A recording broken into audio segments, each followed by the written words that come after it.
It is with honor and pleasure that I welcome you all to this critical and all-important event. The public hearing on a bill for an act to provide for legal governance, regulatory and physical framework for the Nigerian petroleum industry, including the development of host communities and for related matters thereof. 2020 SP 510. This exercise marks the beginning of the road to a collective effort in giving our petroleum industry a first lift through the repeal of archaic legal frameworks governing the oil and gas industry of our dear nation. The Senate of the Federal Republic of Nigeria is very conscious of the challenges in governance, administration, and development of oil and gas in Nigeria, particularly its concomitant effects on the economy and the environment, and the need for a speedy legislation that will push reforms in the industry for the benefit of all players. You may wish to recall that the Petroleum Industry Bill has traversed through the 6th, 7th, 8th Senate without achieving the desired result. The 9th Senate, in its belief of inclusiveness, accountability, and zeal to reinvent strong, virile, and effective industry, prioritized its passage in its legislative agenda. One of the novel initiatives to successfully reform the petroleum industry was the need to split the PIB into 5 discrete and logical chapters: the governance and institutions, administration, host communities development, petroleum industry physical framework, and miscellaneous provisions, for which we are gathered here today to discuss. This public hearing is an opportunity for stakeholders to own the bill by making useful contributions that will enrich the bill and makes it the people's bill. We do know that there will be areas of differences, constraints, conflicts, pitfalls, and disagreements. But the overall objective at the end is to achieve a desired legal and physical framework that will give life to our petroleum industry. We are persuaded by the convictions that with proper and diligent coordination, the petroleum industry in Nigeria will be greater than ever before. Invited guests, ladies and gentlemen, let me inform you that today's event marks another milestone in the legislative journey of reforming the oil and gas industry by revamping the legal base for governance, administration, host communities empowerment, taxations required to drive a win-win for all. As a joint committee, our duty today is to listen,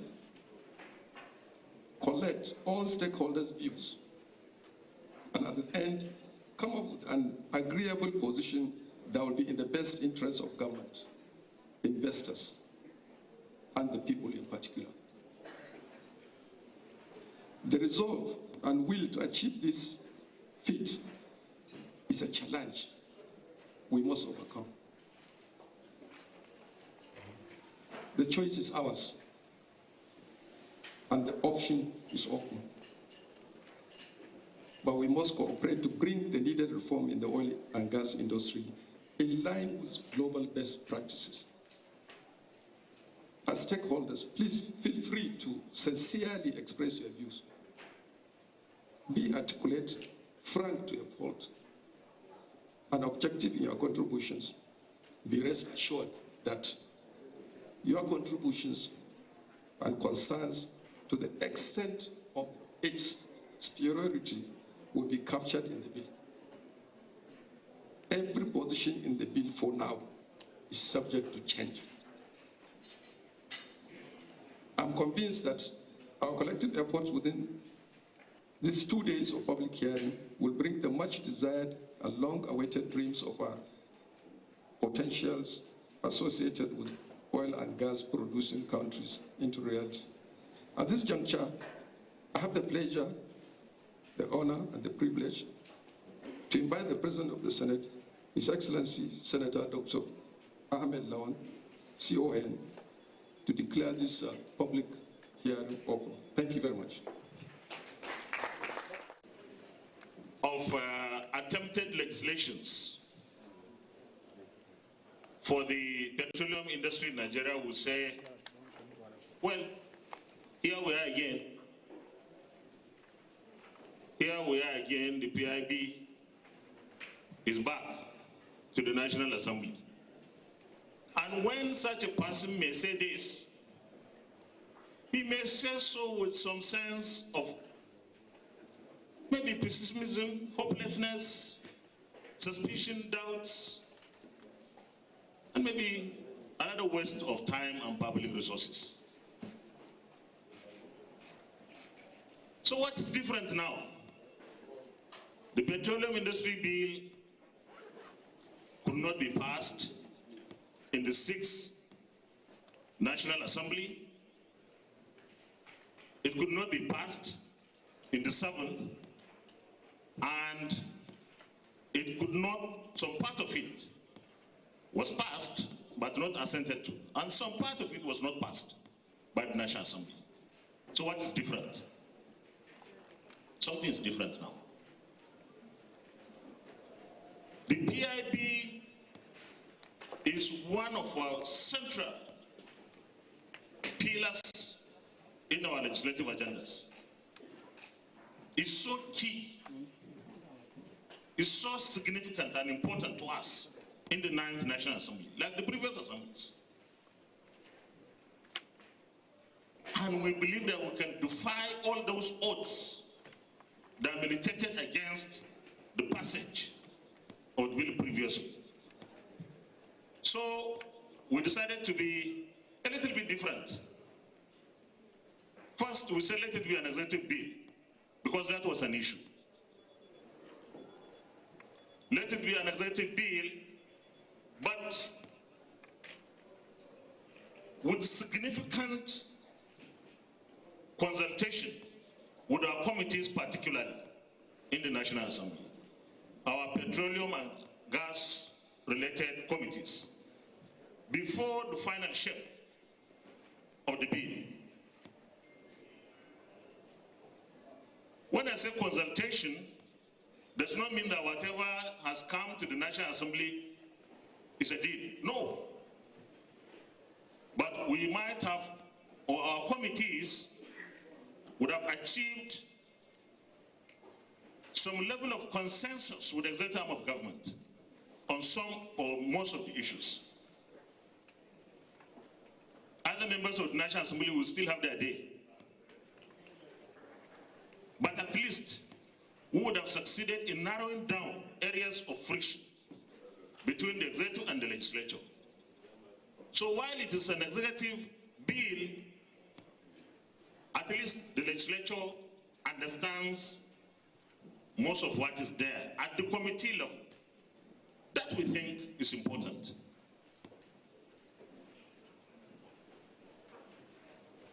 And in reforming this industry, we have no option. It's not like, well, we can do it or we can leave it. We never left it, we couldn't. And now, because we have seen many of the reasons why we couldn't, I think we have less reasons to give for not passing. Because we should have understood the challenges and therefore look for solutions to those challenges.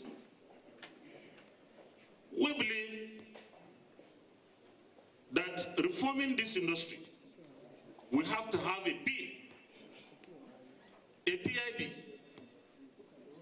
that engenders efficacy to the numerous challenges faced by the petroleum industry in Nigeria. Efficiency and effectiveness. So, we are going to work on this bill in the National Assembly to fortify it to make it a bill, a legislation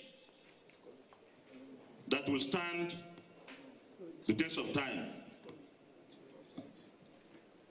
We are looking at if members of the National Assembly apply themselves as we wish to consider and pass this bill by the first quarter, April, May, by the grace of God. Yes, and I like the clapping because it's coming from the executive. This is not a responsibility that is entirely for the legislature. It requires full participation of all the major stakeholders. We expect that all necessary information will be made available to our committees and the National Assembly by the executive.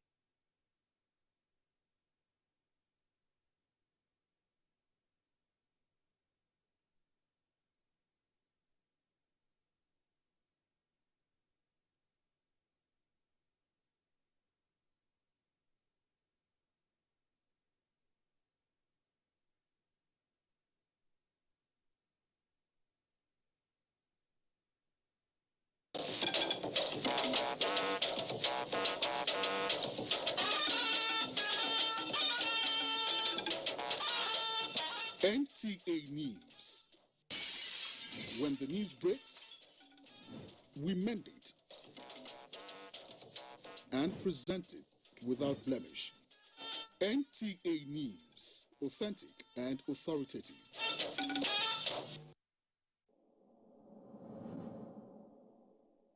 My dear party members,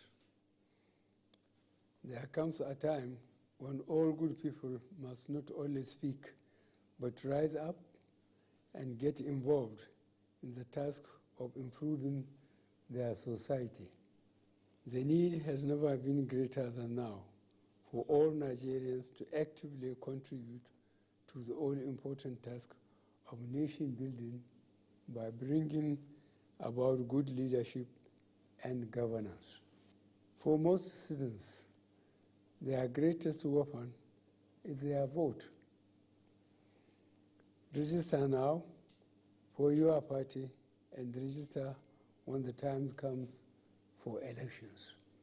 Political parties are the main vehicles under our laws through which citizens can participate in the ideals and practices of our democracy. As we have seen happening around the world, good citizens join political parties and use them to bring about the changes they desire. I am therefore endorsing the nationwide membership registration and the revalidation exercise embarked upon by our party, the All Progressive Congress. I call on patriotic Nigerians to come out during the exercise, which starts on the 26th of January, and avail themselves of the opportunity to join the APC. Thank you, and may God bless our country. Anybody who is exposed can contract coronavirus, but not everybody has a fair chance of surviving the disease. Data has shown that older persons stand a higher risk of dying. Are you 55 years and above? Do you have pre-existing health conditions? Please safeguard yourself and minimize your risk. Observe all COVID-19 protocols. If you hear of anyone with high fever, dry cough, and difficulty in breathing, please do not go near such a person because they could be a victim of coronavirus infection. Call someone else or the NCDC to assist. Please use your prescribed medications regularly. Exercise around your home and eat well so that you can remain healthy and strong. For an older adult, to beat coronavirus is not to contract it at all. This message is brought to you by Gerontology Association of Nigeria, the Geriatrics Association of Nigeria, and Dave Mokoro Foundation in conjunction with the Nigerian Television Authority, NTA. You can follow us on all our social media platforms: Facebook at NTA Network News, Instagram at NTA Network, Twitter at NTA News Now, YouTube at NTA News Online. Or visit www.nta.ng. For live streaming, visit www.nta.ng/live. Now, you can stay updated on the go, be it on your TV, iPhone, laptop, or iPad, or download the NTA mobile application from your Play Store or App Store. NTA, you can beat the rich.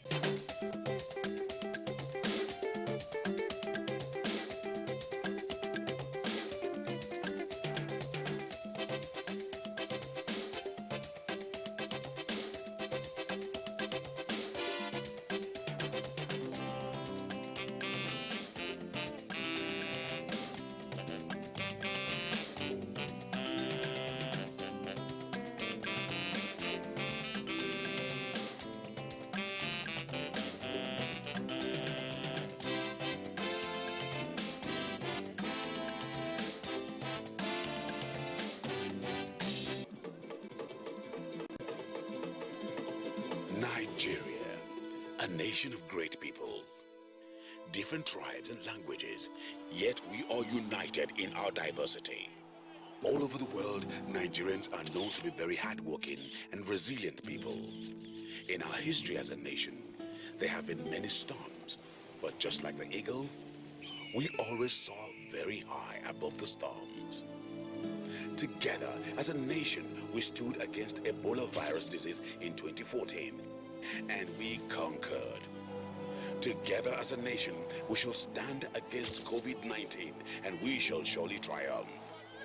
Let's do our part as citizens, obey the health authorities, stay at home, practice social distancing and proper hygiene. When this is over, and very soon it will be, we shall dance again at the Calabar Carnival, the Eyo Festival, Celebration, Ojudeoba Festival, and Aragongo Festival. When this is over, and very soon it will, we shall flock the beaches again. We shall attend our music concerts again. We shall invite the world once again at the Lagos City Marathon. When this is over, and very soon it will be, we can return to our hustle and bustle. We will gather at our churches and mosques. We shall return to our schools and institutions. Our hope is alive. We are Nigeria, and together we shall rise again. Nigeria Film Corporation, powering possibilities. The coronavirus, also known as COVID-19, has been declared by the World Health Organization as a global pandemic. While clinical trials are ongoing for a vaccine and a possible cure, there is no known treatment for the coronavirus. Nigeria has recorded some of these cases, and people are advised to take these preventive measures to keep themselves safe and contain the further spread of the virus. Wash your hands frequently with soap and water, or use hand sanitizers all the time. Maintain social distancing. Avoid touching your eyes, nose, and mouth. Practice respiratory hygiene. If you have fever, cough, and difficulty breathing, seek medical care early. Do not panic. Stop the spread of unconfirmed news. Follow the official government news outlets and report all cases immediately. This message is brought to you by the Nigerian Television Authority, NTA, Africa's largest television network. Nobody has ever seen anything like this. It's not an epidemic, it's a pandemic that's gone endemic. So it's come as a shock, it's hit the whole globe, and it's not going anywhere in a hurry. It's here, to stay. So we have to deal with that. If we look at tourism, and especially the touch human part of it, tourism is the largest employer of specific demographics of the labor force, women and the youth. If you look at those specific numbers globally, 300 million. It has hit every aspect of the tourism ecosystem. the transportation, the hospitality, the entertainment. It's been devastating. Expensive and glamorous isn't selling much right now. Secure, COVID compliant, safe is what's selling now. Hotel, room service, spa, salon, buffet, my bed sheets, my towel, they're all things that have to be taken into serious consideration and rejigged to make the visit comfortable. And it's not just about physical comfort, it's about the medical information that is out there and how compliant that hotel is and how people feel. And it's not just local, it's global. So if you don't do it, it's tough for you to say you are going to get out of that new market. Without the legal framework, without a law, the oil industry would never have taken off. Without a law, the telecoms industry would not be what it is today. Without a law, the banking industry would not be what it is today. So tourism is asking for a law that takes us from 090, not 90, to 0803. That is what it's going to do. And it's simple. It gives people clear lines. It sends a statement that this is a business. It's a business that you can invest in. It's a business you can borrow for. It sends a statement that we are serious about tourism. Now, people are not going to want to travel far from home. So you want to be close to home. You also probably don't want to go to a place where the mortality rate was very high. You probably want to go to somewhere where the mortality rate was moderate to low. So our domestic tourism agenda that we have had for a few years, and we're still sticking to. So it's local, national, regional, and international confidence will now build up on that. Tourism is a quick start. It's a quick start for post-disaster recovery. And if you look at 9/11, tourism was a very useful tool in restarting the American recession that followed that. We look at the global economic meltdown. Again, tourism was a useful tool in its recovery. If you look at the case of Rwanda's recovery, tourism was also a good tool. All those destinations that used to so love Nigerians coming are screaming because Nigerians are not coming. And I'm happy. I'm sorry. I'm happy that Nigerians are staying in Nigeria. What I'm now encouraging Nigerians to do is to understand that this is not the time, honestly, that we can ask this country, considering our finances and the global recession we are expecting post or even during this pandemic. Don't ask what Nigeria can do for you. Ask yourself, what can you do for Nigeria now? Because that's where we are.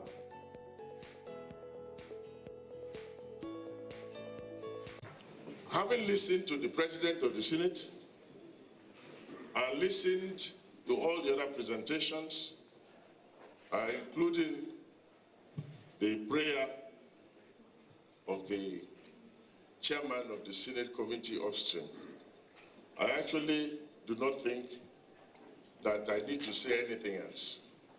Everything that needs to be said, I believe, has been said. I don't know if I can leave at this point, so I can stand on the speech that has also been delivered by the Senate President. Is that okay? A great honor to give these remarks at this momentous occasion of the public hearing of the PIB, hosted by the Joint Committee on Downstream Petroleum Sector, Petroleum Resources Upstream, and Gas of the Senate. This day has been anticipated for a very long time.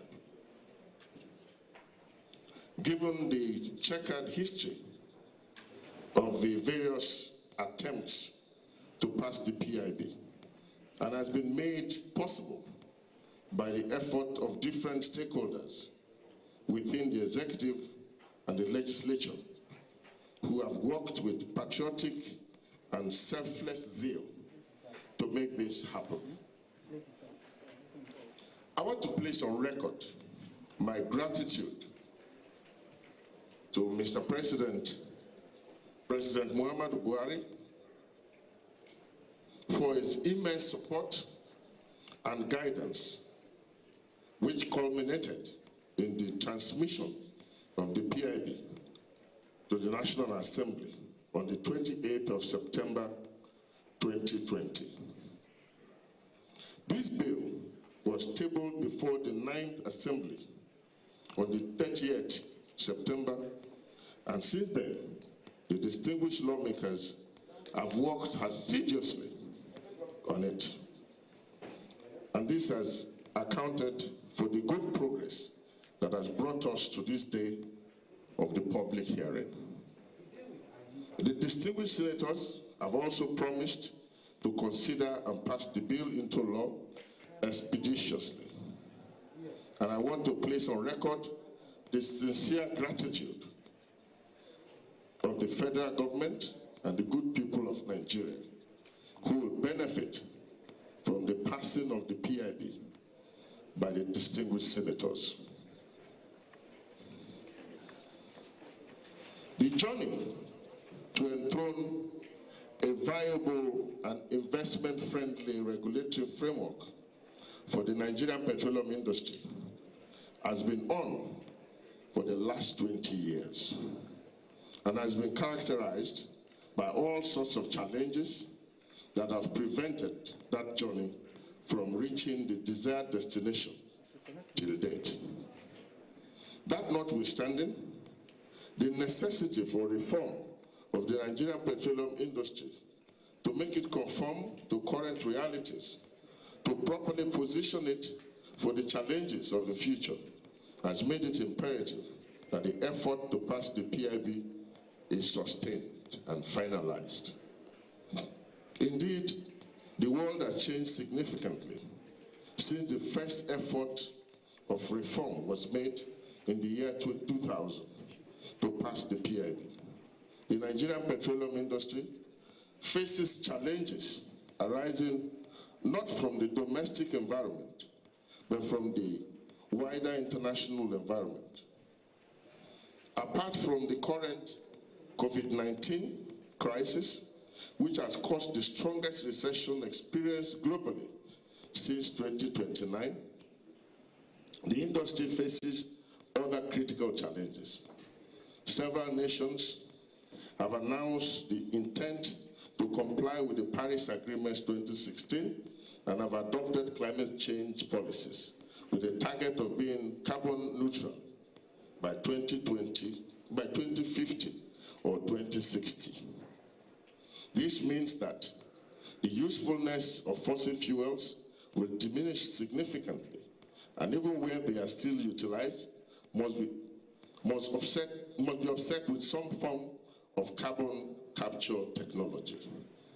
The EU, UK, South Korea, Japan, China, Brazil, and some other nations fall within this category. From 2025 upwards. Also, the cost of utility scale storage continues to drop, with experts predicting that renewable energy plus storage can supply electricity on a 24/7 basis cheaper than fossil fuel. Global financing of fossil fuel projects has also been affected, with many investor nations and other major players within the financial ecosystem indicating their intention to stop funding projects fitting this description in 2025. This will inevitably impact the ability of industry players to access needed funds with which to bring assets into production and by extension reduce government revenue ordinarily derivable from the extractive industry. The volatility of global crude prices, which crashed into negative territory at the height of the COVID-19 pandemic in 2020, the resulting cuts in OPEC quota, the proliferation of countries funding hydrocarbons and making same available for exploitation via bid rounds have also impacted on the demand for crude as well as the revenue and profits accruable therefrom.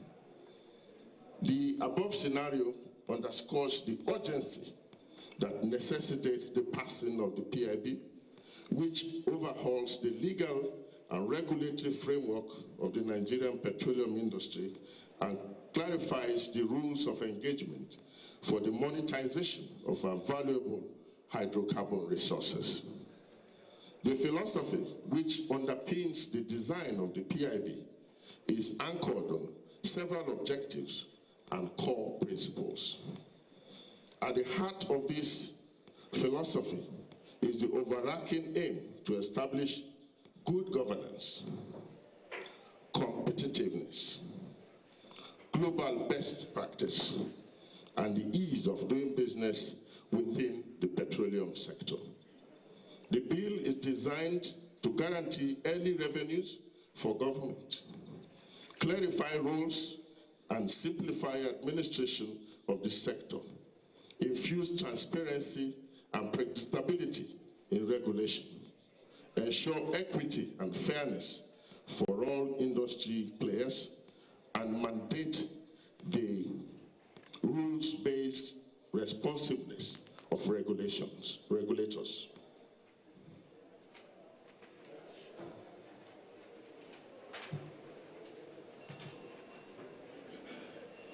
Specifically, the bill seeks to achieve the following objectives: promote economic growth through increased oil and gas production, stimulate economic growth through investment in midstream gas infrastructure to increase gas-based power generation and industries, enable frontier exploration, establish an effective acreage management system, infuse transparency and non-confidentiality, transform NNPC into a viable, commercially based and self-sustaining national oil company, institute a strong regulatory framework with increased emphasis on midstream development, create an effective midstream and downstream licensing system,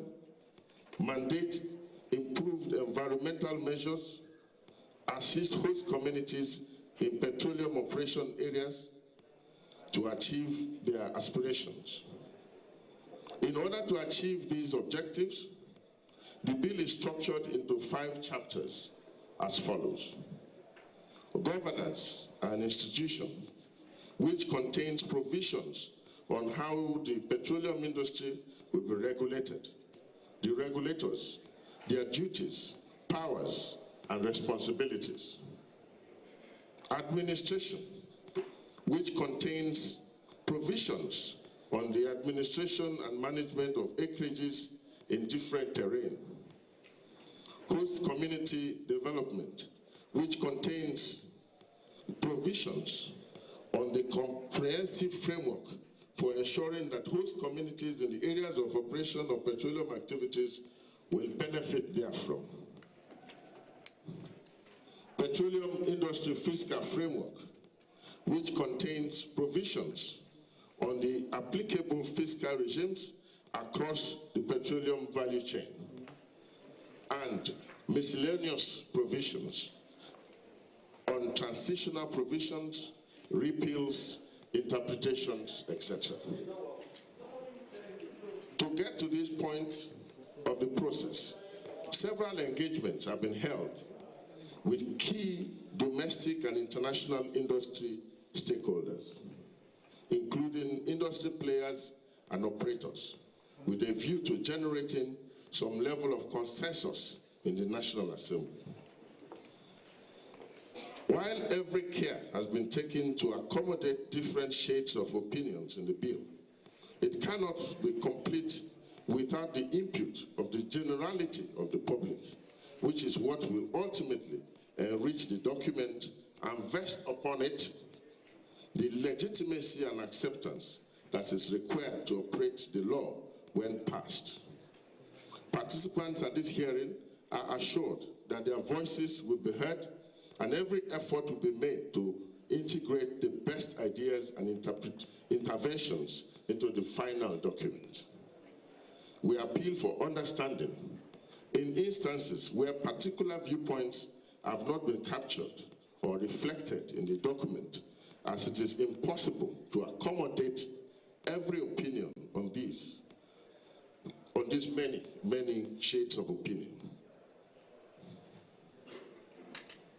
Distinguished participants, passing the law, after all the relevant processes have been completed, is only a means to an end, not an end in itself. The end thereof being to operationalize the law in a manner that best achieves the aims and objectives detailed earlier. For this to happen, the participation and cooperation of every stakeholder is required and solicited. The law can have the desired multiplier effect on the economy, investment, infrastructure, employment, the environment, and well-being of the citizens only when we all work together to bring into existence the state of affairs within our expectation. This is why it is imperative that our participation today should be productive.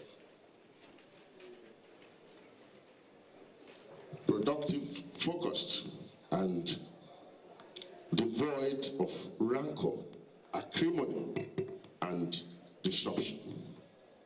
I am confident that everyone gathered here shares the same passion for the passage of the PIB, and this lends credence to the generally acclaimed position and resolution that Nigeria must get it right with the law this time around.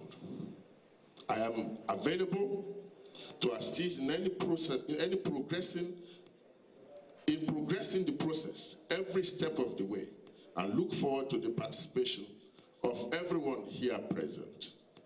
On behalf of Mr. President, President Muhammadu Buhari, the Minister of Petroleum Resources, I welcome you all and wish you all very fruitful deliberations. Thank you very much.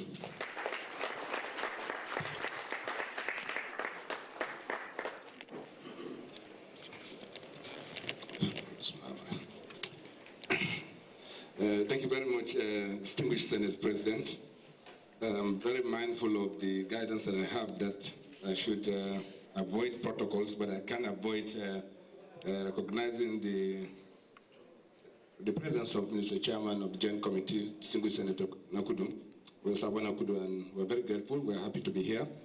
And I would like to stop. It does not tolerate uncertainty. And Mr. Chairman, I can confirm to you that when we started the journey to PIB in the year 2000 through the Oil and Gas Reform Committee, that was the beginning of the introduction of uncertainty into this industry. And since year 2000 until this moment, I can also confirm to you, Mr. Chairman, that the industry has not seen significant investment except under the platform of the production sharing contract, which we still have challenges with because of the fiscal uncertainties that surrounds it. Mr. Chairman, this industry refused to develop from year 2000 till today. We haven't seen significant development in this industry since year 2000. And the reason is very clear, Mr. President. You have said the three attempts to make this legislation work that has not succeeded. And every time you have such situation, Mr. President, you have uncertainty, investors are wary of putting their money on a long-term business on short-term consideration. This is also true of the banks that help us in this business. And therefore, overall, Mr. President, we have stagnated. And that stagnated, we need to exit it like yesterday, just like the distinguished Senate President has said. But we haven't done that. But we need to do it today, Mr. President. First, there are a number of things happening in the industry today. Energy transition is real. Companies have choice, not just in terms of the kind of business that they will do, but because of the choices that they have now. We are seeing petroleum in very many unexpected quarters today across the globe. Many of the consumer countries are finding oil in their territories. And today, Mr. President, in 20 years ago, the top 3 companies will be oil and gas companies today. But today, the topmost company in the world today is a supermarket. And that's the reality that is happening. And because this industry is transiting, people are looking for options and alternatives. And for us, as a resource-dependent country, Mr. Chairman, it is the time to take that benefit is today. We know that 30 years to come, we will still be resource-dependent in the sense that because this is a very developing country, we have 70% of our population below 30 years of age, and growing, and an economy that is growing has potential. Yes, we agree, sir. Locally, that is true. But globally, people are transiting to environments where efficiencies are high, where cost of productions are low, and where legislations are flexible, and where investors can see long term. And this is where we need to belong, Mr. Chairman. As we take advantage of the local situation, we are also aware of the global possibilities, because you will not find other investors coming in as long as we remain a very high-cost environment, a very uncertain fiscal environment, and of course with other associated issues that come with this. That is why we are very, very happy to be part of this process, Mr. Chairman, passing the petroleum industry so that we become more competitive. Yes, compared to where we are 20 years ago, we believe that the movement that we have done today in the fiscal provisions are exceptional. Yes, I can understand that the industry will see it differently, but we have made some movement, and I know this is subject of further conversation. Other than that, Mr. Chairman, what this PIB will do for us as a country is to bring us back into reality. That reality is to take advantage of the resources that we have today in the quickest possible manner to enable us to develop the midstream, which is what is lacking today, so that we have the processing facilities, and also focusing more on gas development, so that this country can make progress and we can bring back prosperity to this country. And ultimately, of course, the export part of it works. We agree that we can get resources from petroleum to build your export, to build resources for our country. But more importantly, Mr. President, this PIB will ensure that the local economy is developed, prosperity is brought back to this country, more people are taken out of poverty through the enabler effect of the oil and gas industry. As you are aware, Mr. Chairman, this industry is the industry that drives the rest of the industries. Once you do not have activity in the oil and gas industry, you have less of it elsewhere. And there's a direct relationship between revenues collected by other sectors of the economy with what happens in the oil and gas industry. We are the only industry that can go to a bank and borrow $200 million. It doesn't exist. Many other industries exist, but this is the industry that brings in cash quickly on the table. And therefore, Mr. Chairman, we are very happy for your consideration that this will be fast, as quick as it's very possible, and as you promised, we know this will work. And because we are also completely aligned from the executive part of it, we do not see any challenge. And with our partners, Mr. Chairman, we have engaged them, just like my minister has said, substantially, but you can never have a situation where you have closed out everything in the legislative process. But I can confirm to you that we have huge and deep engagement with our partners all through this process. We will join them to engage, and at the National Assembly, it's their right to engage the National Assembly, but we can confirm to you that we have done substantial work in working with our partners, because we're also an interested party in making sure that this industry works for all of us. Otherwise, Mr. Chairman, I would like to leave at this and to thank you for this privilege. Thank you very much.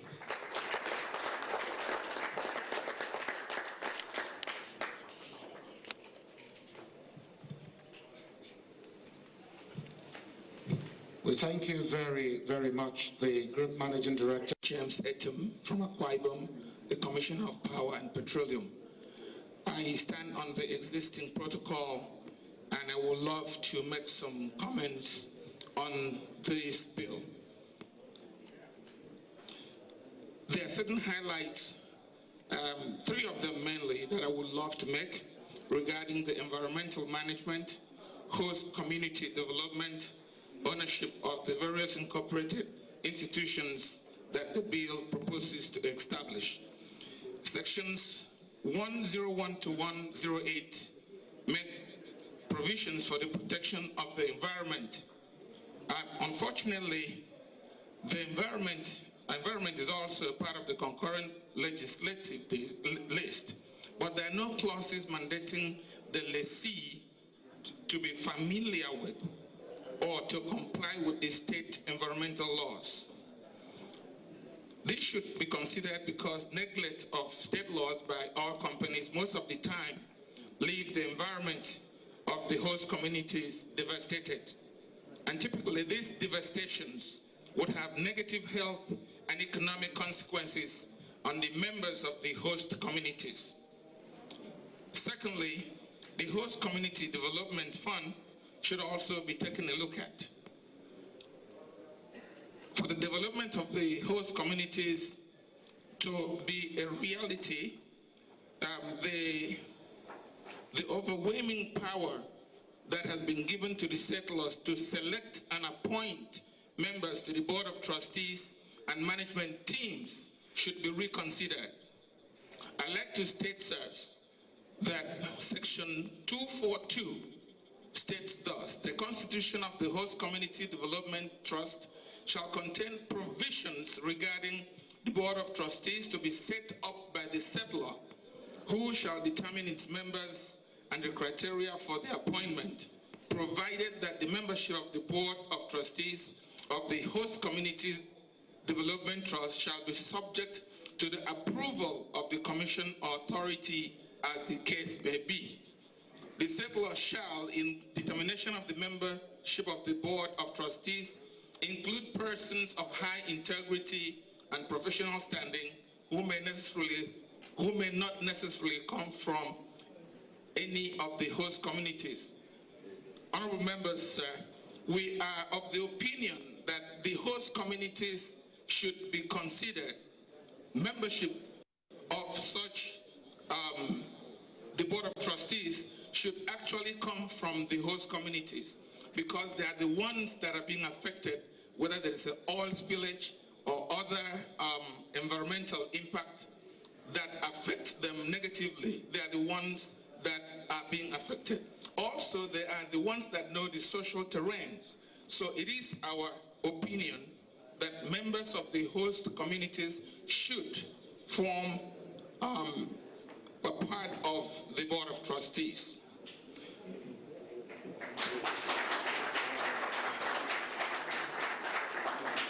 With this submission, sirs, our suggestion is also that the right of appointment of some of the members who should hold executive portfolios in the board and the management team should be vested in the host communities.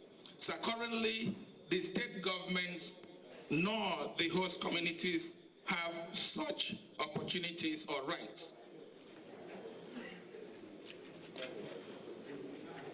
Regarding ownership of incorporated company, we wish to suggest that the bill should make provisions for oil and gas producing states to have shareholding in the Nigerian National Petroleum Company.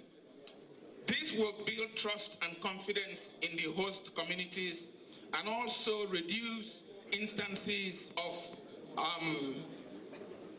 problems and violence that we now see in some of these host communities. Sir, there is a popular saying that he who pays the piper dictates the tune. So it is by assessment, these host communities actually pay the pipers because they are the natural owners of our petroleum. So if they are deprived of the benefits or the dividends, most of them may resort to violence. So, sir, I think for the good of, to ensure that the interests of these host communities are protected and for the overall good of our great nation, we suggest that the interests of the oil producing host communities be protected the corporate social responsibilities of the relevant institutions or oil companies should be met, the local content laws should not be violated, and the property and overall, for the prosperity and overall good of our nation are nurtured. I pray that our contributions will be given due consideration. Once again, I appreciate and take seriously the opportunity to make this input to the promulgation of the PIB. Thank you. The chairman of OPTS, and I'm also the managing director of the Total companies in Nigeria. Excuse me. So on behalf of OPTS, I'd like to thank you for the honour and the opportunity to present our views at this public hearing on the Petroleum Industry Bill 2020, which seeks to provide a legal, governance, regulatory, fiscal and host community development framework for the Nigerian petroleum industry. OPTS represents the interests of 30 indigenous and international oil and gas companies and operates approximately 90% of Nigeria's oil and gas production in partnership with NNPC and other local and international leaseholders. So as the cornerstone of the exploration, development and production of Nigeria's resources, our objective is to strengthen the long-term health of the industry and the growth of the Nigerian economy. It's our belief that through collaboration with relevant stakeholders, Nigeria can enact and implement efficient and effective legislation which will go a long way to reposition Nigeria's petroleum industry to reach its full potential. And I think the PIB really represents a golden opportunity to achieve that. Nigeria has the largest hydrocarbon reserves in Africa, with significant untapped potential to drive the country's economic and social growth. Nigeria is also endowed with a large population of young, talented human resources, assuring the future workforce. However, as has been said this morning, Nigeria faces ever-increasing competition for investment, and despite having the largest reserves in Africa, only $3 billion of the $70 billion which has been committed to new projects in Africa over the past 5 years were attributed to Nigeria. This represents 4%. So we think this lack of competitiveness, we believe, is caused partly by the high cost of doing business in Nigeria, and also by a relatively high government take compared to other jurisdictions. So we believe that a PIB which safeguards existing projects, introduce competitive terms, is required to fully utilise the country's resources for the benefit of all Nigerians. Now, OPTS has conducted a detailed review of the PIB, and we applaud the government for introducing a comprehensive bill to address a number of issues affecting the operations in the industry. And we also observe, a number of positive provisions in the bill, which include lower headline tax for onshore and shallow water. Gas production is not subject to the new hydrocarbon tax. Maintenance of current tax consolidation principles for the purpose of companies' income tax. Optional conversion to PIB and recognition of ongoing dewater negotiations, and commercialisation of NNPC, which is expected to bring about improved business efficiency typically associated with a commercial entity. However, we've also observed that there are a number of issues in the PIB which remain of concern to the industry, and these have the potential to hinder, we think, the realisation of the PIB's laudable objectives.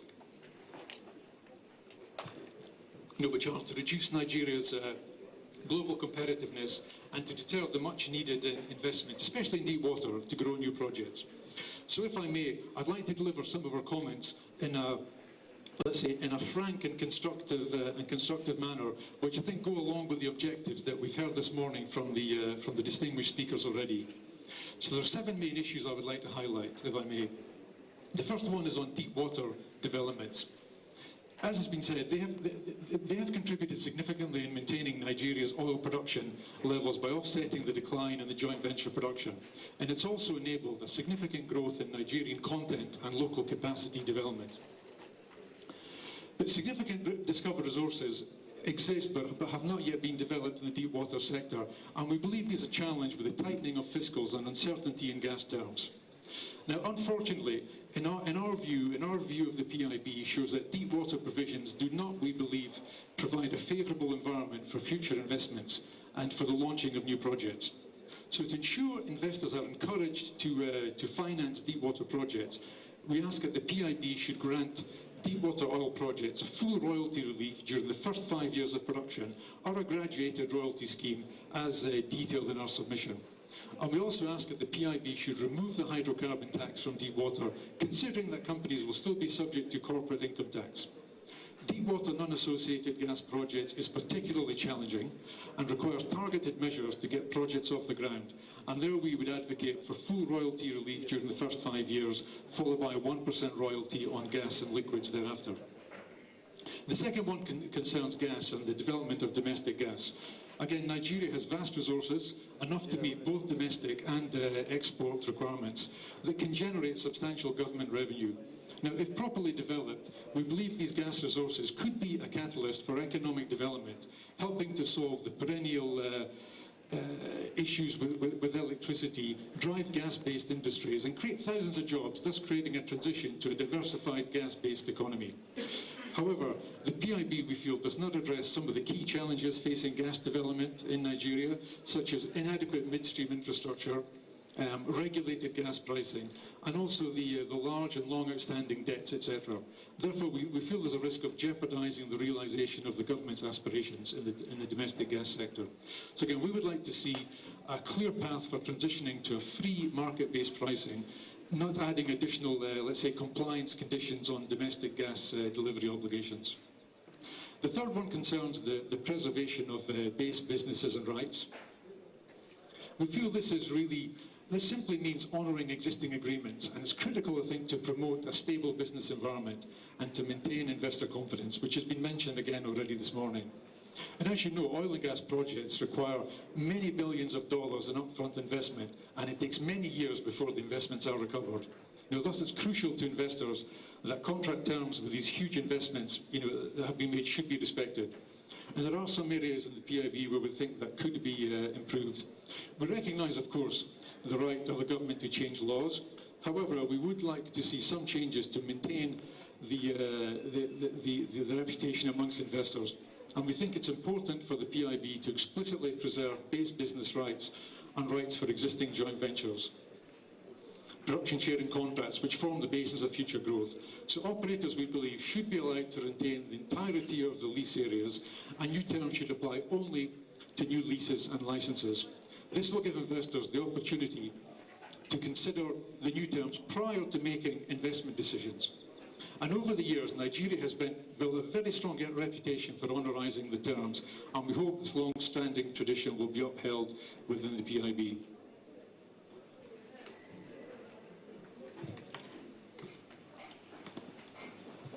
The next point concerns the segregation of upstream and midstream deemed assets. The PIB requires that companies operating consolidated upstream and midstream assets separate and incorporate their midstream assets in separate, distinct legal entities. This framework may be appropriate for new projects, but we don't believe so for assets developed on an integrated basis. An imposed regulation along upstream and midstream for existing assets could jeopardise the integrity of some past investments that were technically and commercially designed to operate on an integrated basis. The PIB, we think, has omitted the inclusion of some grandfathering provisions, which ensure that such assets can complete their life cycle. We would also like to see some saving provisions to allow post-conversion continuity of activities undertaken by a single legal entity instead of being segregated as separate independent companies. And where assets are required to be segregated, a provision for the specific exemption of associated taxes should be considered, such as capital gains tax and capital transfer tax. The fifth point I'd like to raise, Mr. Chairman, concerns the administrative complexity and we feel the absence of a robust dispute resolution framework. There are some provisions in the PIB which introduce administrative complexities and ambiguities which we feel could lead to disputes. These include the introduction of a dual tax system with hydrocarbon tax and corporate income tax, multiple terrains, onshore, offshore, deep water, which complicates tax reporting. And these new taxes and levies are in addition to the existing large number of charges, levies and fees which the industry is already subjected to. The PIB, we feel, should consider harmonising the taxes into a single tax system and allow for consolidated filing and tax reporting. And the PIB should address, say, this long list of other taxes to stop let's say, the risk of other government agencies to see the oil and gas industry as an easy source of their internal revenue. Now, furthermore, a significant omission we feel in the PIB is a clear dispute resolution mechanism, which is critical to strengthen investor confidence. Under the PIB, some of the agencies have the power to make final rulings on matters without recourse to the judiciary or independent arbitration. Access to a fair and independent dispute resolution mechanism is key in providing an equitable and stable investment environment and globally accepted best practice. So today, disputes are resolved in accordance with Nigerian law under the Arbitration and Conciliation Act. Parties to the dispute are afforded a fair and independent dispute resolution mechanism with access to arbitration and the judicial system. The PIB should recognise the current law, we think, rather than implement a potentially one-sided system to minimise the emergence of future disputes. The sixth point concerns capital allowances and deductions. The PIB currently prohibits the deduction of capital allowances pre-production for hydrocarbon tax purposes, which is not consistent with what's in the Companies Income Tax Act. Committee, all protocol duly observed. Thank you for the opportunity given to us, the Nigerian Gas Association, to make our presentation on this very important public hearing. Thank you. My name is Engineer Dr. Magos Abraham Eju. I'm the coordinating chairman of the study groups for the Nigerian Gas Association. We took our time to do a detailed review of the PIB. We've submitted our memorandum. We'll just go straight to the high-level issues, which can be found in our summary, executive summary page. I'll go through the 4 high-level issues that we've presented. Number 1, we dealt with pricing. In our opinion, we think pricing should be expunged. So we have said expunge commodity product pricing from the draft PIB. We think if you legislate on pricing, then when there's need to do a change, as you well know, you have to go through legislative process because it's a law. And in our opinion, we think it will not be good in the long run. However, it is noted that upstream transfer price, that is upstream gas sales price, will fall into a transitory period. So that's the exception because, like, we have the upstream, the midstream, the downstream.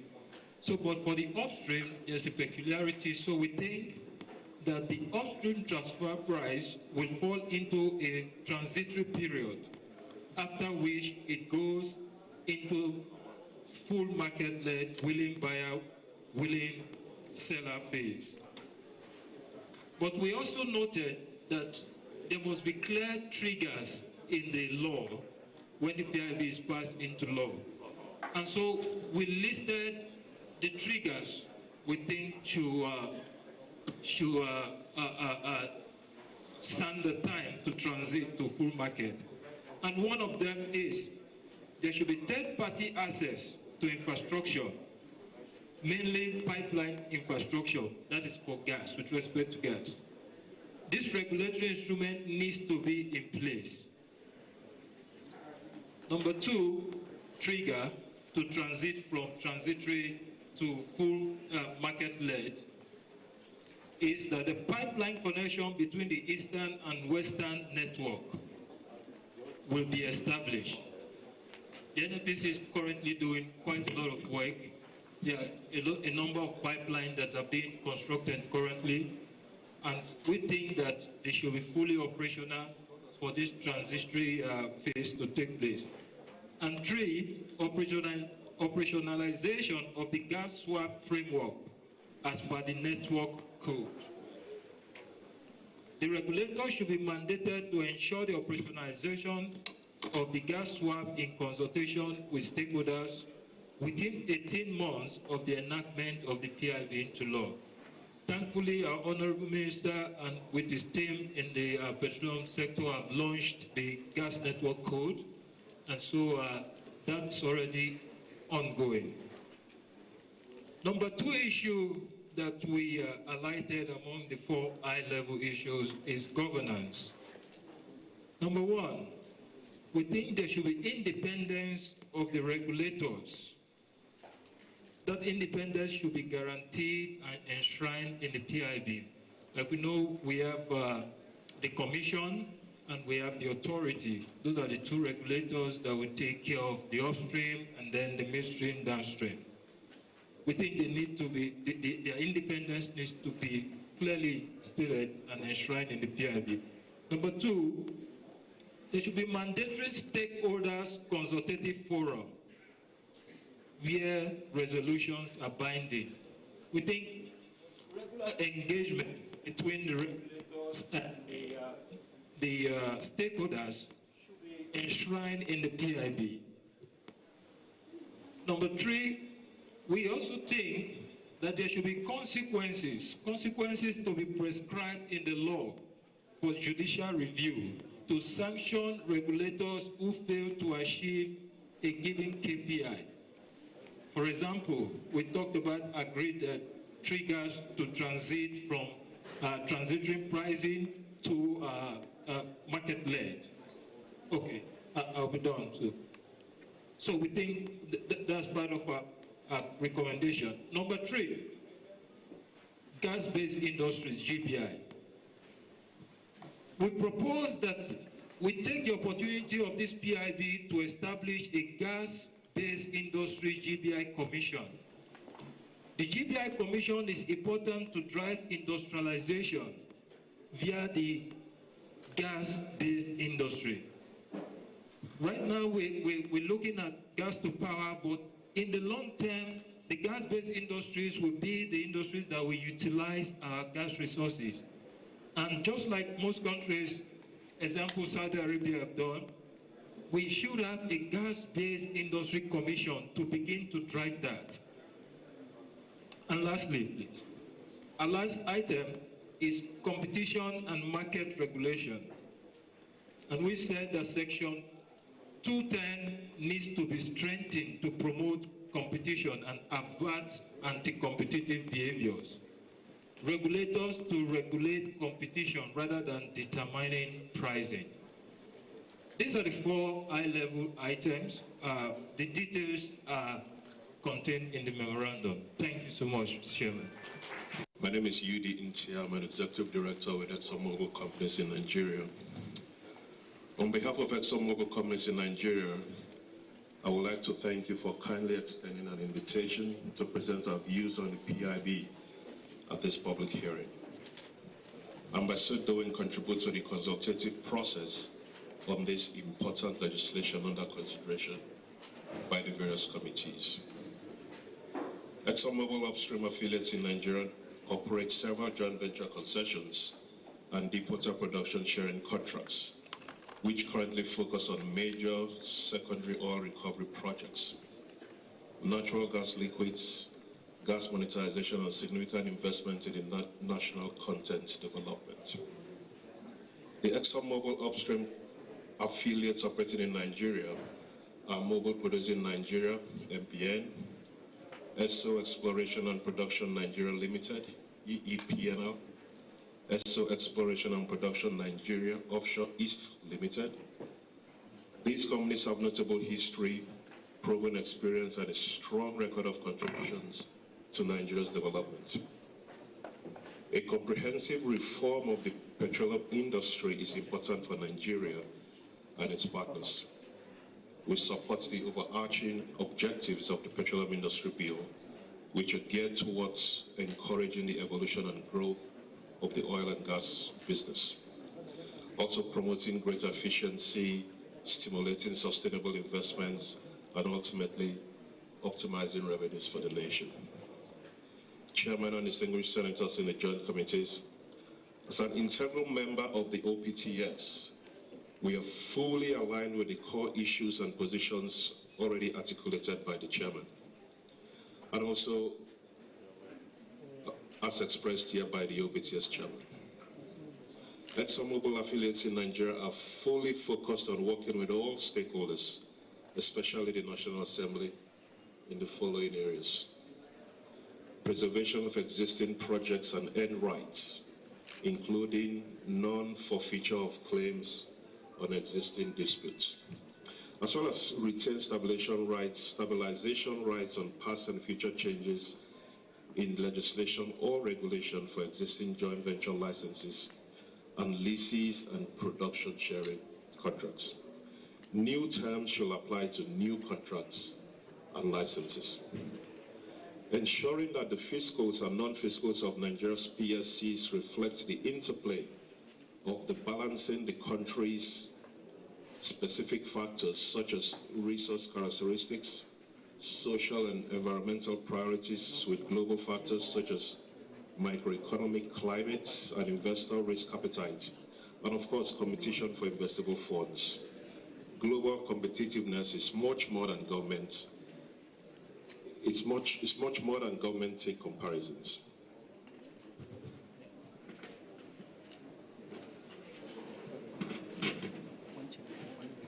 The above is just an emphasis list of a few of the major concerns that we have with the bill. The OPTS memorandum goes into more depth to analyze these concerns, as well as several others that I have not mentioned here. Mr. Chairman and distinguished senators, in the face of increased global competition for investments, it is vital that Nigeria provides a conducive business environment by addressing industry challenges, coupled with globally competitive fiscal terms, which altogether will increase revenues from existing operations, as well as grow production by encouraging new investments. Thank you for your kind attention. The use of masculine terms, such as him, his, he, have been referred to maximally on big positions, such as commissioners, chief executives, ministers, and what have you. And we also observe that you have used gender-neutral terms in other sections of the PIB. And so we propose that there should be some form of uniformity, and that the use of general gender-neutral terms, such as they, their, it, or a person, be used as opposed to him, his, or he. This, we believe, will help to safeguard confusion, as it were. We'd like to refer you to sections 3, 14, 15, 18, 22, 26, 37, 38, 41, 49, 51, 71, and the subsections of the PIB. When has also observed that we don't have even distribution in the governing board of the Commission Authority in the PIB. And so we propose the inclusion of women on the board. As we're all aware of the global adherence to the fact that women on board is not just the right thing, but the right thing to do. We also would like a deliberate inclusion of policies that will ensure at least 35% of each governing board to be constituted of women. WEN agrees with other presenters on the inclusion of indigenous members in the host communities with relation to the composition of trustees. We also suggest that the PIB mandates the inclusion of women from the host community on the board of trustees. Of course, we are not mindful of the fact that these women should have the requisite qualifications. Whilst we applaud the novel idea of the host community development fund, we would like to advise that the provisions in the PIB should ensure that the host communities do not invalidate the essence of the trust by means of a parallel claim or demand on license holders and more particularly their service providers, which is capable of truncating upstream operations. Chairman, I would like to stand on all existing protocol, but specifically recognize that we're aligned with the speeches of the Honorable Minister of State and the GMP of the NPC. I'm always very excited to hear the GMP speak because he manages to really provide a pragmatic and frank view of what is the situation in the industry. My name is Fumi Ogwe, and I am the president of the Women in Energy Network. I'm also the managing director of Sigma Limited, and I have here with me members of the executive of WIEN, we call it WIEN. Engineer Charlotte Essiet, who is the Director of Corporate and Regulatory Affairs at AOSOL. I also have a son, Mrs. Jean Anisara. She's an executive of WIEN. And we took the view, I mean, WIEN is essentially made up of women who are working within OPTS companies, MOMAN, DAPMAN, the NNPC. A lot of the industry organizations and stakeholders are women are working there. So we took the view that most of our input, everything that we really want to say, would be said by those stakeholders.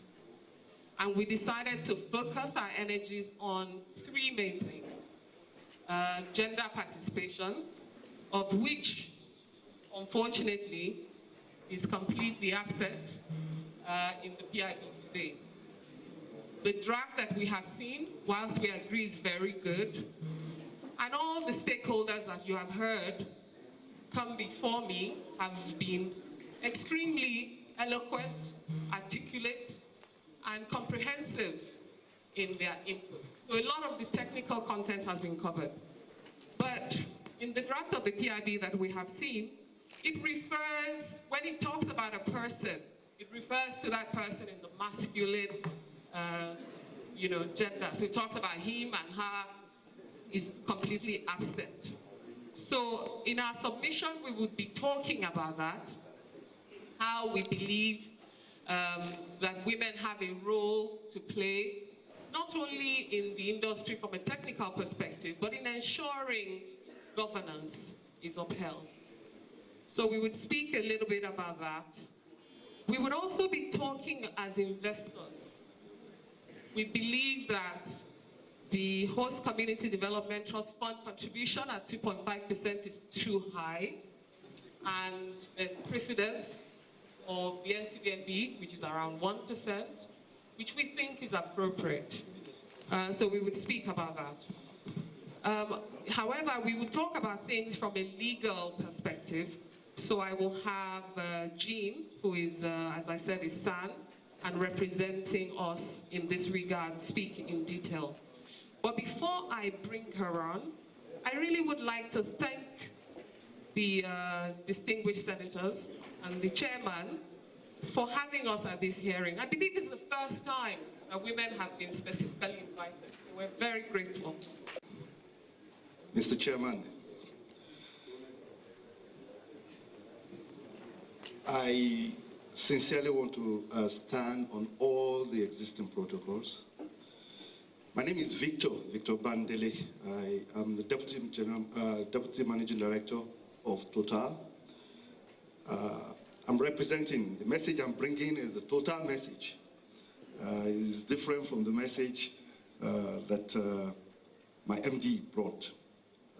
I'm going to stand very clearly to say how we are impacted by the petroleum industry PM.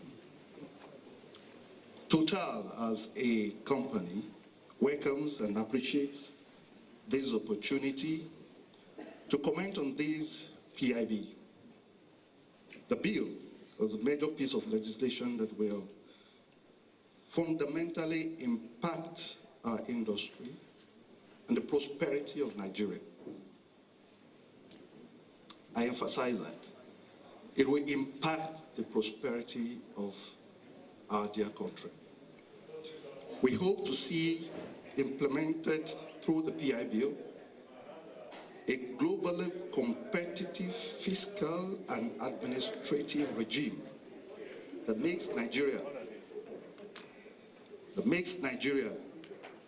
an attractive investment destination that will enable the growth and prosperity of oil and gas industry for the future. I'll first thank OPTS Chairman for clearly articulating the observations and concerns of OPTS on this important bill, which has far-reaching consequences for all stakeholders. I'd like to formally state total support, and we do, in fact, totally support the positions of the OPTS submission. Having said that, I would like to expand further in some key areas. Why? Because Total has been invested in Nigeria since 1956, and it's the largest vertical integrated oil and gas business in the country today. When I say vertical integrated business, I mean we are involved in exploration, oil and gas production, liquefied natural gas production, and also petroleum product marketing, with about 580 stations spread all across Nigeria.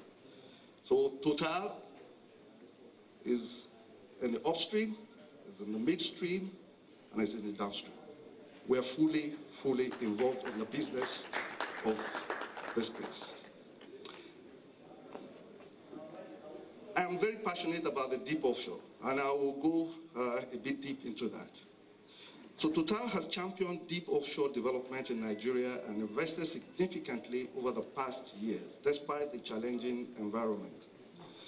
The Egina, and I think across this room, we should be very familiar with Egina. The Egina project commenced production in December 2018 and reached its production plateau of 200,000 barrels per day in May 2019, delivering 10% of Nigerian production, total oil production coming from Egina. The FPSO is the largest ever installed in Nigeria, and it is a landmark project in terms of local content. Figures: 48 million man-hours were worked in country, which represents over 70% of the total workload of Egina.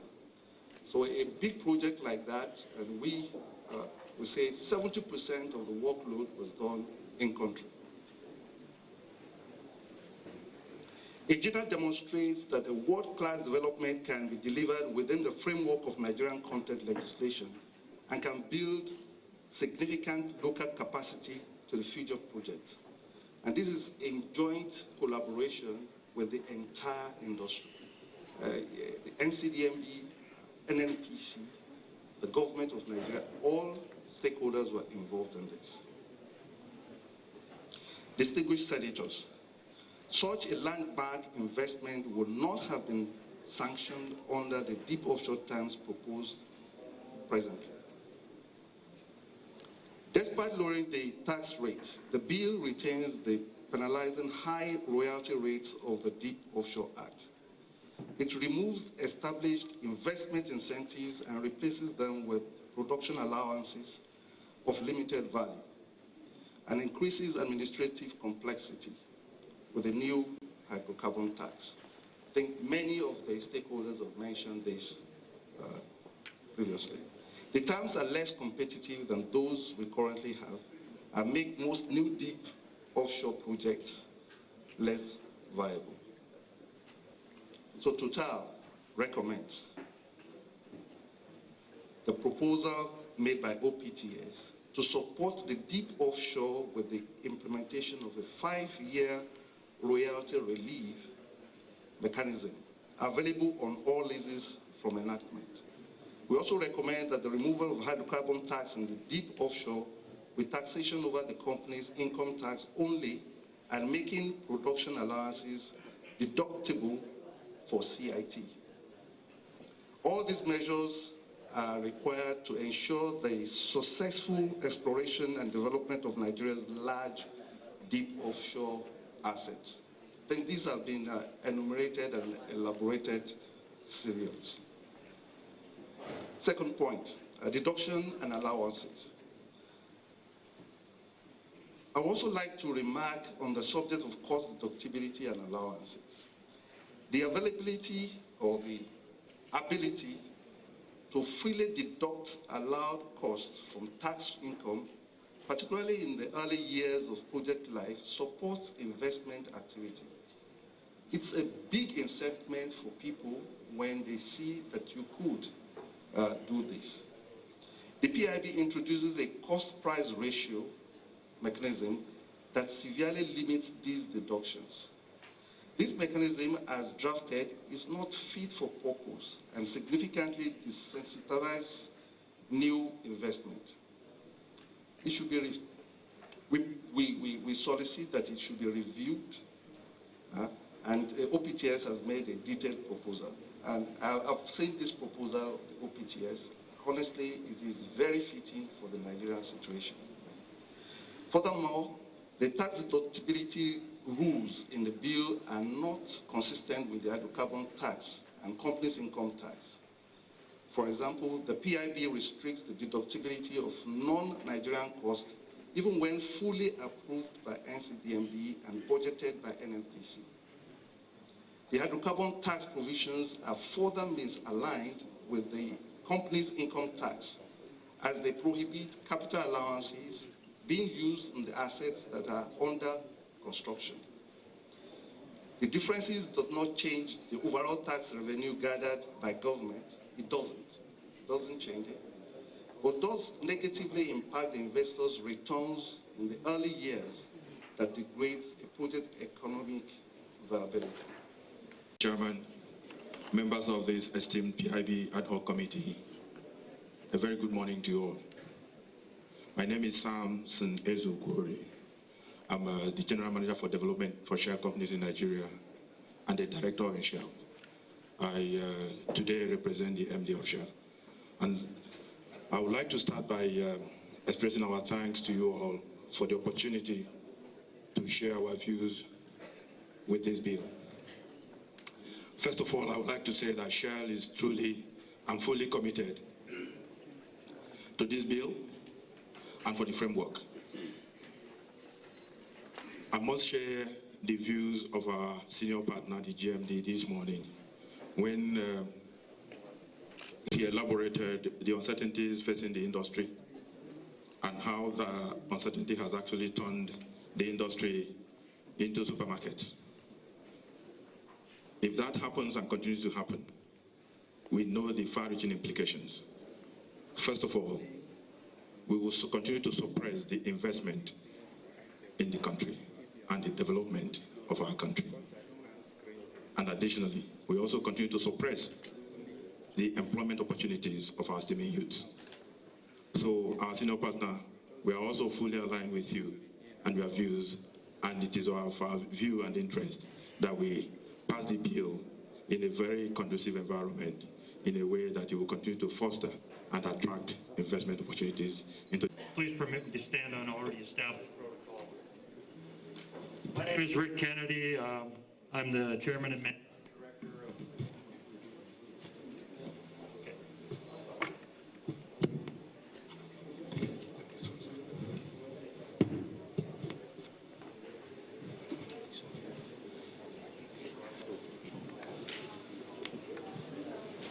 Yes, allow me to stand on existing protocols. My name is Rick Kennedy. I'm the Chairman, Managing Director of Chevron Companies in Nigeria.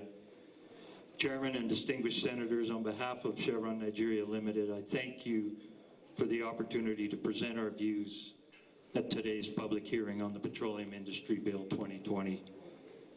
Chevron has been in Nigeria for close to 60 years and has made substantial contribution. Thank you. Made substantial contribution to Nigeria's gross domestic product and continues to do so. Chevron Nigeria Limited aligns with the remarks presented by the OPTS chair that the PIB presents an opportunity to make Nigeria the investment destination of choice for oil and gas in the world. Chevron also supports the view that government and industry can and should partner to develop a PIB that is a win-win for Nigeria and investors. Based on our own detailed review of the PIB proposed, Chevron concurs with the 6 key areas presented by the OPTS chair for the distinguished senator's consideration. I would, on behalf of Chevron, like to expand on 2 of these matters in particular as it pertains to Chevron's interest. First, with respect to the segregation of upstream and midstream deemed assets, the PIB requires that companies operating existing consolidated upstream and midstream assets separate and incorporate their midstream assets as distinct legal entities upon conversion to the PIB. This requirement would significantly impair the investment economics and disrupt operations because these midstream assets were commercially and technically designed to function as an integrated business with the upstream assets. Segregation would greatly hinder the economic recovery of these particular investments. Therefore, the PIB should allow existing midstream deemed assets and their earned benefits to be retained in upstream post-conversion. Secondly, with respect to improving deep water terms, the current deep water terms in the PIB are not necessarily favorable for new deep water developments, jeopardizing Chevron's future investment commitment. To make deep water projects viable, we suggest the PIB should provide for zero hydrocarbon tax and introduce at a minimum a graduated royalty for the early production period of new deep water projects. Furthermore, Chevron has interest with many valuable partners in several small deep water fields and non-associated gas discoveries. Unfortunately, neither would be enabled through the proposed terms. Chevron recommends the PIB provide the Commission the latitude to co-develop with investors fit-for-purpose terms for both small oil fields and non-associated gas fields in the deep water. This would help Nigeria bring a lot of such small fields onto production, thereby increasing revenue and earnings over the long term. Chairman and distinguished senators, I thank you for the opportunity to present our views and recommendations on the PIB. And we look forward to any additional dialogue which may be required to provide clarification. Thank you for your attention. Good afternoon, Chairman, Honourable Minister. As ENI, I'm Roberto Daniele, the Managing Director of the ENI, which represents now PTV, I, and better. Is it working?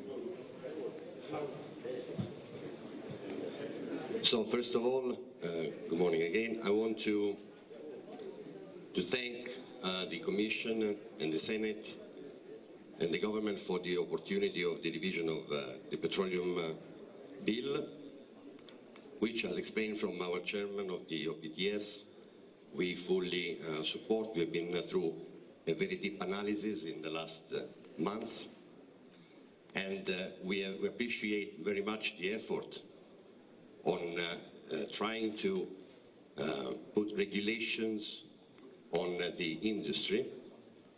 Therefore, this, we are sure, will bring benefit to all. There are for sure some optimization to be done. As we heard this morning many times, I think this is a very important moment in the industry and in the economy of the world. What has changed is a fact. Probably the PIB is made up in such a way that would bring benefit, of course can be optimized. My humble opinion does not really represent at the moment the change where the world is moving on. As we said, competitiveness in the market is very, very high between countries.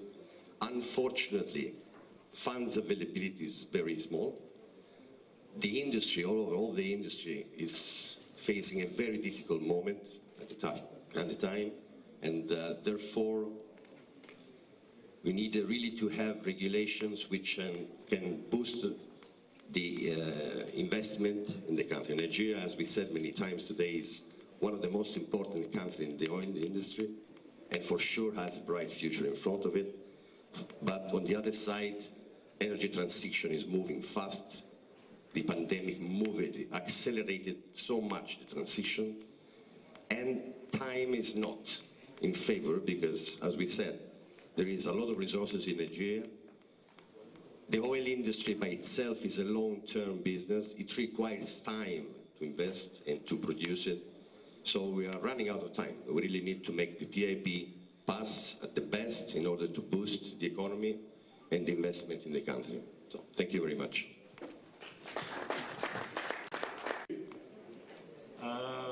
Everybody, particularly the major stakeholders, sat down here, listened to everybody. I think we have done well today. We hope to continue from where we stopped today, tomorrow, and by His grace, the time is 10 o'clock. We will do justice to this bill. And the final analysis, we will look at this bill holistically, based on all that you have presented, and how to balance the different interests. And the interests are very clear from the presentations so far. The interest of government, the interest of the investing public, as represented by the OPTS, the interest of the host communities. You just saw a little, not quite 2-3 minutes ago. And like the chairman of the Joint Committee pointed out, the host communities are very critical, and therefore, tomorrow you will have your day. And like he said, we will take it to you. We will take it to the different states, the 9 oil-bearing states, where we want to listen to you, because without you, this bill cannot work, because you need a particular environment with which to operate. So we are very conscious of that. So I want to thank everybody, the Honourable Minister, the GMT and your full team, because it's not always that we see executive people sitting down with us throughout. But on this occasion, because of your interest, and that interest is on behalf of the people, the national interest, you have all decided to sit down here with us and you listen to every bit of presentation. Thank you very much, Honourable Minister, and I hope and pray that tomorrow you will be with us and you will continue with us to the end of the exercise. And I do know that on Wednesday you have another one with our younger brothers and sisters. So the OPTS people, we are not surprised, because this is your bill, and you have been with us throughout today. And the public, because whatever we are doing here is on behalf of the people.